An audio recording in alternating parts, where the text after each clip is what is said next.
ಎಲ್ಲರಿಗೂ ನಮಸ್ತೆ ಸ್ನೇಹಿತರೆ. ಇವತ್ತಿನ ಸಾಹಿತ್ಯ ಪರಿಚಯ ಪಗು ಅಳಕಟ್ಟಿಯವರ ಪರಿಚಯವನ್ನು ಮಾಡಿಕೊಡ್ತಾ ಇದ್ದೀನಿ. ಪ್ರತಿದಿನ ಒಬ್ಬೊಬ್ಬ ಸಾಹಿತ್ಯ ಪರಿಚಯವನ್ನು ನಾನು ಮಾಡ್ತಾ ಇದ್ದೀನಿ. ಅದು ನಿಮ್ಮ ಒಂದು ಪರೀಕ್ಷಾ ದೃಷ್ಟಿಯಿಂದ ಉಪಯುಕ್ತವಾಗುತ್ತೆ. ಬಹಳ ಮುಖ್ಯವಾದಂತಹ ಮಾಹಿತಿಗಳನ್ನು ಮಾತ್ರ, ಅವರ ಹೆಸರು, ಪೂರ್ಣ ಹೆಸರು, ಅವರ ಕೃತಿ ಮತ್ತು ಅವರ ಕಾಲ ಮತ್ತು ಅವ್ರಿಗೆ ಬಂದಿರೋ ಪ್ರಶಸ್ತಿಗಳು, ಇವುಗಳನ್ನು ಮಾತ್ರ ನಾನು ತಿಳಿಸ್ತಾ ಇದ್ದೀನಿ. ಎಷ್ಟು ಸಾಧ್ಯ ಆಗುತ್ತೋ ಅಷ್ಟನ್ನು PPTಯಲ್ಲಿ ತಿಳಿಸ್ತೀನಿ. ಇನ್ನು ಉಳಿದದ್ದನ್ನು ನಾನೇ ಅವುಗಳನ್ನು ಹೇಳ್ತಾ ಇದ್ದೀನಿ.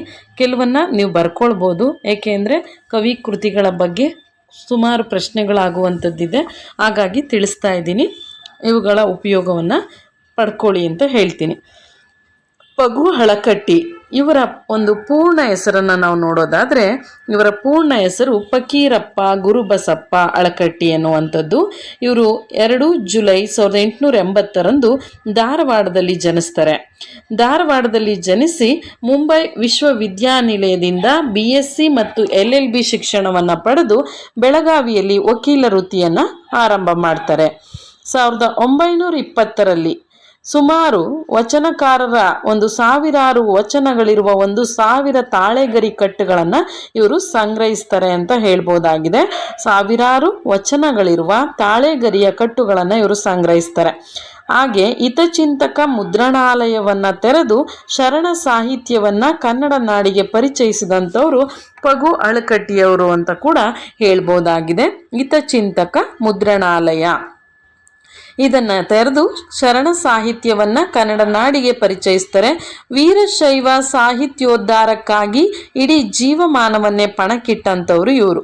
ವೀರಶೈವ ಧರ್ಮ, ಸಾಹಿತ್ಯ ಮತ್ತು ಸಂಸ್ಕೃತಿಗಳನ್ನು ಪ್ರಸಾರ ಮಾಡುವ ಸಲುವಾಗಿ ಅಳಕಟ್ಟಿಯವರು 1926ರಲ್ಲಿ ಶಿವಾನುಭವ ಅನ್ನುವಂತಹ ಒಂದು ಮಾಸಪತ್ರಿಕೆಯನ್ನು ಕೂಡ ಆರಂಭಿಸ್ತಾರೆ. ಶಿವಾನುಭವ ಅನ್ನುವಂಥ ಮಾಸಪತ್ರಿಕೆ ಹಳ್ಳಿಗಳನ್ನು ಸುತ್ತಿ ಬಂಧು ಮಿತ್ರರಿಂದ ಹಸ್ತಪ್ರತಿಗಳನ್ನು ಕಲೆ ಹಾಕಿ ತಾವು ಸಂಪಾದಿಸಿದ ವಚನಗಳನ್ನು, ರಗಳೆಗಳನ್ನು ಈ ಶಿವಾನುಭವ ಅನ್ನುವಂತಹ ಮಾಸಪತ್ರಿಕೆಯಲ್ಲಿ ಪ್ರಕಟಿಸ್ತಾ ಹೋಗ್ತಾರೆ. ಆ ನಂತರ 1927ರಲ್ಲಿ ನವಕರ್ನಾಟಕ ಎಂಬ ವಾರಪತ್ರಿಕೆಯನ್ನು ಸ್ಥಾಪಿಸ್ತಾರೆ. ನೋಡಿ, ಹಿತಚಿಂತಕ ಮುದ್ರಣಾಲಯ, ಶಿವಾನುಭವ ಅನ್ನುವಂಥ ಮಾಸಪತ್ರಿಕೆ, ನವಕರ್ನಾಟಕ ಅನ್ನುವಂಥ ವಾರಪತ್ರಿಕೆ, ಇವುಗಳನ್ನು ಸ್ಥಾಪಿಸಿದಂಥವ್ರು ಯಾರು ಅಂದರೆ ಪಗು ಅಳಕಟ್ಟಿಯವರು. ಮಾಸಿಕ ಮೊದಲೆರಡು ಸಂಚಿಕೆಗಳಲ್ಲಿ ಬಸವಣ್ಣನವರ ವಚನಗಳನ್ನು, 3ನೇ ಸಂಚಿಕೆಯಲ್ಲಿ ಅಕ್ಕ ಮಹಾದೇವಿಯ ವಚನಗಳನ್ನು ಇವರು ಪ್ರಕಟಿಸ್ತಾರೆ. ಈ ಪಗು ಅಳಕಟ್ಟಿಯವರಿಂದ ಸಂಪಾದನೆಗೊಂಡು ಪ್ರಕಟವಾದ ಮೊದಲ ಕಂತಿನ ವಚನ ಸಂಕಲನಗಳು ಇವು ಅಂತ ಹೇಳ್ಬೋದಾಗಿದೆ. 260ಕ್ಕೂ ಹೆಚ್ಚು ವಚನಕಾರರನ್ನ ಬೆಳಕಿಗೆ ತಂದಂಥವರು ಪಗು ಅಳಕಟ್ಟಿಯವರು. ಹರಿಹರನ 46 ರಗಳೆಗಳನ್ನು ಶೋಧಿಸಿ ಪ್ರಕಟಿಸಿದ್ದಾರೆ.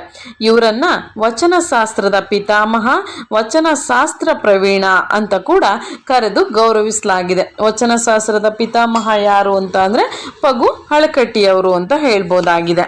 ಇನ್ನು ಇವರ ಒಂದು ಪ್ರಾಚೀನ ಕೃತಿಗಳ ಸಂಪಾದನೆಯನ್ನು ನಾವು ನೋಡೋದಾದರೆ, ವಚನ ಸಂಕಲನಗಳು ಅನ್ನುವಂಥದ್ದು ಇವರು ಸಂಪಾದಿಸಿರುವಂತಹ ಒಂದು ಪ್ರಾಚೀನ ಕೃತಿಗಳ ಸಂಪಾದನೆ ಅಂತ ಹೇಳ್ಬೋದಾಗಿದೆ.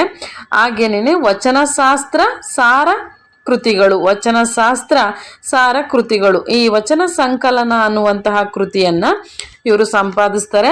ಆ ನಂತರ ವಚನಶಾಸ್ತ್ರ ಸಾರ ಕೃತಿ, ಈ ವಚನಶಾಸ್ತ್ರ ಸಾರ ಕೃತಿಯಲ್ಲಿ ವಚನಶಾಸ್ತ್ರ ಸಂಪುಟ 1ನ್ನು 1923ರಲ್ಲಿ, ವಚನಶಾಸ್ತ್ರ ಸಂಪುಟ 2ನ್ನು 1927ರಲ್ಲಿ, ವಚನಶಾಸ್ತ್ರ ಸಾರ ಸಂಪುಟ 3ನ್ನು 1929ರಲ್ಲಿ ಇವರು ಸಂಪಾದಿಸ್ತಾರೆ ಅಂತ ಹೇಳ್ಬೋದಾಗಿದೆ.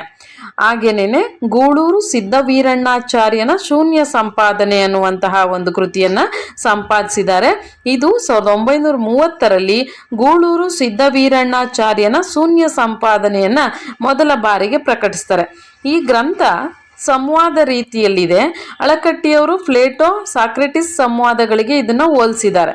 ಸಿದ್ದವೀರಣ್ಣಾಚಾರ್ಯನನ್ನು ಅಳಕಟ್ಟಿಯವರು ಕರ್ನಾಟಕದ ಪ್ಲೇಟೋ ಅಂತ ಕೂಡ ಕರೆದಿದ್ದಾರೆ.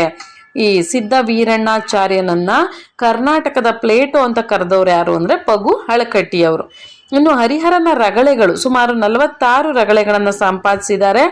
17 ಪುರಾತನ ರಗಳೆಗಳು, 20 ನೂತನರ ರಗಳೆಗಳು, 9 ಸಂಕೀರ್ಣ ರಗಳೆಗಳು ಸೇರಿದಂತೆ 46 ರಗಳೆಗಳನ್ನು ಇವರು ಪ್ರಕಟಿಸಿರುವಂಥದ್ದನ್ನು ನಾವು ನೋಡ್ಬೋದಾಗಿದೆ. ಇನ್ನು ಇವರ ಒಂದು ನಾನಾಗಲೇ ಹೇಳ್ದಾಗೆ ಪಗು ಅಳಕಟ್ಟಿಯವರ ವಚನ ಸಾರ ಸಂಪುಟಗಳು ಮೊದಲನೇದು 1923, ಎರಡನೇದು 1927, 1929.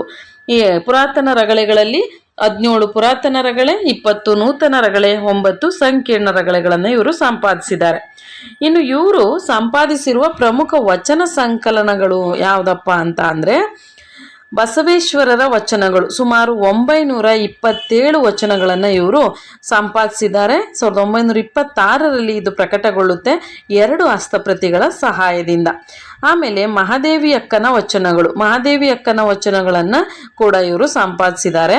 ಹಾಗೆ ಗಣದಾಸಿ ವೀರಣ್ಣನವರ ವಚನಗಳು 37 ವಚನಗಳು, ಹಾಗೆ ಸಂಗನ ಬಸವೇಶ್ವರ ವಚನಗಳು 86, ದೇವರ ದಾಸಿಮಯ್ಯನ ವಚನಗಳು 147, ಹಾಗೆ ಅಡಪದಪ್ಪಣ್ಣನ ವಚನಗಳು 222, ಸಕಲೇಶ ಮಾದರಸನ ವಚನಗಳು 88, ಪ್ರಭುದೇವರ ವಚನಗಳು 693, ಆದಯ್ಯನ ವಚನ 151, ಸಿದ್ದರಾಮೇಶ್ವರನ ವಚನ 848, ಚನ್ನಬಸವೇಶ್ವರರ ವಚನ 488, ಅಂಬಿಗರ ಚೌಡಯ್ಯನ ವಚನಗಳು 150, ಹಾಗೆ ಉರಿಲಿಂಗಪೆದ್ದಿಯ ವಚನಗಳು 159. ಅದ್ರ ಜೊತೆಗೆ ರೆಮ್ಮವ್ವೆಯ ವಚನಗಳು 64 ಇದ್ದಾವೆ. ಹಾಗೆ ಏಲೇಶ ಕೇತಯ್ಯನ ವಚನಗಳು 23, ಸೊಡ್ಡಳ ಬಾಚಾರಸನ ವಚನಗಳು 53 ಅಂತ ಹೇಳ್ಬೋದಾಗಿದೆ.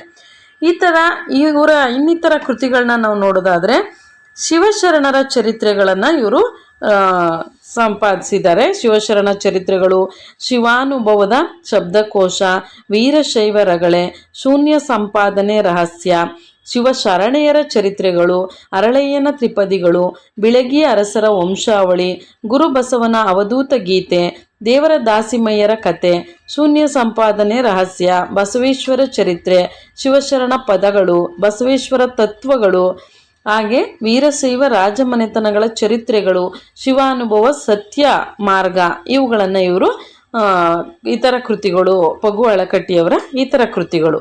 ಇನ್ನು ಇವ್ರಿಗೆ ಬಂದಂತಹ ಪ್ರಶಸ್ತಿ ಪುರಸ್ಕಾರಗಳನ್ನು ನಾವು ನೋಡೋದಾದರೆ ಇವ್ರಿಗೆ 1926ರಲ್ಲಿ ಬಳ್ಳಾರಿಯಲ್ಲಿ ನಡೆದ 12ನೇ ಅಖಿಲ ಭಾರತ ಕನ್ನಡ ಸಾಹಿತ್ಯ ಸಮ್ಮೇಳನದ ಅಧ್ಯಕ್ಷತೆ ವಹಿಸಿರ್ತಾರೆ.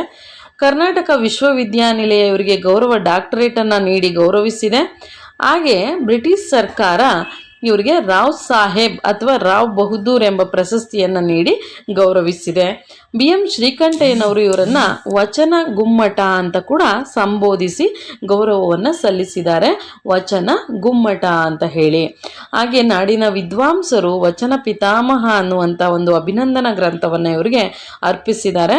ಸಾಹಿತ್ಯಾಸಕ್ತರು ಇವರ ನೆನಪಿನಲ್ಲಿ ಮಣಿಹ ಅನ್ನುವಂತಹ ಒಂದು ಸಂಸ್ಕರಣ ಗ್ರಂಥವನ್ನು ಕೂಡ ಇವರಿಗೆ ಅರ್ಪಿಸಿದ್ದಾರೆ. ಇದನ್ನು MV ಸೀತಾರಾಮಯ್ಯನವರು ಸಂಪಾದಿಸಿರುವಂಥದ್ದನ್ನು ನಾವು ನೋಡ್ಬೋದಾಗಿದೆ. ಇದಿಷ್ಟು ಪಗು ಅಳಕಟ್ಟಿಯವರ ಒಂದು ಪರಿಚಯ, ಅವರ ಒಂದು ಬಿರುದುಗಳು, ಅವರು ಸಂಪಾದಿಸಿರುವಂತಹ ಕೃತಿಗಳು ಮತ್ತು ಅವರಿಗೆ ಬಂದಿರುವಂತಹ ಪ್ರಶಸ್ತಿಗಳನ್ನು ನಾನಿಲ್ಲಿ ತಿಳಿಸ್ಕೊಟ್ಟಿದ್ದೀನಿ. ನಿಮಗೆ ಇದರಿಂದ ಉಪಯುಕ್ತ ಆಗುತ್ತೆ. ಕೃತಿಗಳು ಮತ್ತು ಅವರ ಒಂದು ಬಿರುದುಗಳ ಮೇಲೆ ಗಮನ ಇಡಿ. ಅವ್ರು ಹೇಳಿರುವ ಹೇಳಿಕೆಗಳನ್ನು ಕೂಡ ನೀವು ಗಮನಿಸಬೇಕಾಗುತ್ತೆ. ಇದಿಷ್ಟು ಪಗು ಅಳಕಟ್ಟಿಯವರ ಪರಿಚಯ. ಮತ್ತೆ ಮುಂದಿನ ತರಗತಿಯಲ್ಲಿ ಮತ್ತೊಬ್ಬ ಸಾಹಿತಿಯ ಬಗ್ಗೆ ತಿಳಿಸ್ತೀನಿ. ಧನ್ಯವಾದಗಳು.